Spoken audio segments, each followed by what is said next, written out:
Hey guys, Chris here, and I'm a Ukrainian Canadian. Today is December 18th, 2022, and let's get over the news happening in Ukraine, shall we? So, first update is in Bakhmut. So, I mentioned 2 days ago that the Russians managed to get into the outskirts of Bakhmut, as you can see on this map, and the Ukraine forces managed to push them out of the city outskirts. So now the gray zone is again very similar to the last week, where it's pretty much the fighting is ongoing outside of the city, and so the PMC Wagner group was pushed back, and the main fighting is again outside of the city right now. The other thing I wanted to say is that I really recommend you guys watching a quick short video of the Bakhmut War that was created by the channel United 24. It's on YouTube. And it was very interesting because the Ukrainian forces mentioned that the Russians do not dare enter with vehicles, and their tanks, their APCs, are 7 kilometers behind of the front lines because the Ukrainians have set up Stuhnas, they have NLAWs and Javelin, they have saturated this entire front line, as you can see on Deep State, with ATGMs. So the Russians just don't dare come in with a vehicle. So the only option they have is to just push with infantry without any backing. There's no jet fighters, there's no tanks really that dare move into the city because they get hit instantly. And I have made, community posts discussing that. The fact that Stuhnas, which are Ukrainian made ATGMs, have been a massive game changer since the beginning of the war. Without them, I think it would have been more difficult for the Ukrainian forces to stop these massive convoys and waves of Russian tanks. And now you can see that this is the main reason why they have so much difficulty taking Bakhmut, is because, their tanks are really, really behind the front lines. And essentially, there's no cover for infantry. They have to hide behind trees, bushes, buildings, and they're not as effective if they had some sort of support with heavy infantry vehicles. So the situation remains tense in Bakhmut, but the Russians, it's kind of a little bit of back and forth here. Russians push a little bit, the Ukrainians push them back, but it's difficult for the Russians, and I don't see them really doing any massive pushes because the Ukrainians have really well defended fortifications in this area. So that's that for Bakhmut. The other update I want to say is talk about is that the Ukrainian armed forces are again doing small little pushes on the P66 highway. And apparently the Russian source, Wargonzo, confirmed that armed forces of Ukraine are attacking Holikove, which is again just a little bit north of Kreminna. And it's right beside the P66 highway, as you can see here. So again, I think the main strategy here is for the Ukrainian forces to really take control of this entire road north of Kreminna. Again, Deep State shows it again under Russian control. But if Wargonzo is confirming, the pro-Russian sources confirm that Ukrainians are pushing here, that definitely means that they have control or partial control over this road here of Chernopopivka. And you can see the reason why they're trying to take Holikove is because it's high ground. You can see here that it overlooks this entire area here. And so this is the higher ground. It makes sense for the Ukrainians to position themselves here if they manage to take this little settlement. And again, it's just really higher ground throughout this main highway here. So it's a very strong position to be in.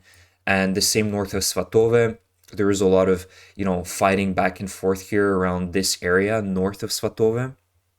And it's difficult, but again, we'll see some more confirmation next couple of days of the true situation here. But again, this entire front line is very well defended by the Russian forces, mostly because they have really lots and lots of soldiers that come constantly from the Russian Federation. So that's the situation east of Ukraine. Nothing new again with Zaporizhia and Kherson. Things are quiet. The only thing that I've heard rumors yesterday that the Russian forces apparently withdrew or partially withdrew from Novakhovka. So maybe perhaps in the next few weeks we'll see maybe the Ukrainians trying to cross the dam or somewhere around here to take positioning in Novakhovka. I mean, should be very careful with this because if that is indeed the case, need to be careful as to what the Russians planned, right? Maybe they've mined the settlements here to hell, and it could be just some sort of a trap for the Ukrainian forces. So this needs to be very carefully evaluated before the Ukrainian forces decide to come into Novakhovka. So that's it, guys. And yeah, Crimea is the same. Lots of reports that the Russians are building really heavy defense lines. So they are expecting a very nearby future to lose this area, this territory, if they're already planning to build lots of defenses here. There's a lot of trench systems, even on the coastal regions of Crimea. And I'll show you pictures as well in my slides of, some of the defenses that the Russians have set up. So overall, the Russians are really they're losing clearly. Even if we're looking here and they're pushing in the east a little bit, it's nothing massive, and you can see that there's a real change of attitude in the Russian army, and they're clearly anticipating massive losses within the next few months for sure. So the next slide is a very interesting article by the New York Times, essentially just indicating how much of a failure this war is for the Russian Federation. And I just wanted to read it out to you. This was just a small little part of the article, but I'll just read it out that I thought was really interesting. So it starts with, they never had a chance. Fumbling blindly through crowded farms, the troops from Russia's 155th Naval Infantry Brigade had no maps, medical kits, or working walkie-talkies, they said. Just a few weeks earlier, they had been factory workers and truck drivers watching an endless showcase of supposed Russian military victories at home on state television before being drafted in September. One medic was a former barista who had never had any medical training. Imagine a barista that became a medic. I have no words.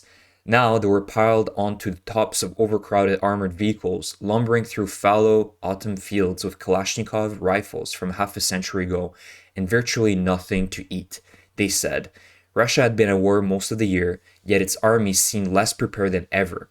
In interviews, members of the brigade said some of them had barely fired a gun before and described having almost no bullets anyway, let alone air cover or artillery. But it didn't frighten them too much, they said. They would never see combat. Their commanders had promised. Flung to the ground, a drafted Russian soldier named Mikhail recalled opening his eyes to shock. The shredded bodies of his comrades littering the field. Shrapnel had sliced open his belly too. Desperate to escape, he said, he crawled to a thicket of trees and tried to dig a ditch with his hands. Of the 60 members of his platoon near the eastern Ukrainian town of Pavlivka that day in late October, about 40 were killed, said Mikhail, speaking by phone from a military hospital outside of Moscow. Only 8, he said, escaped serious injury.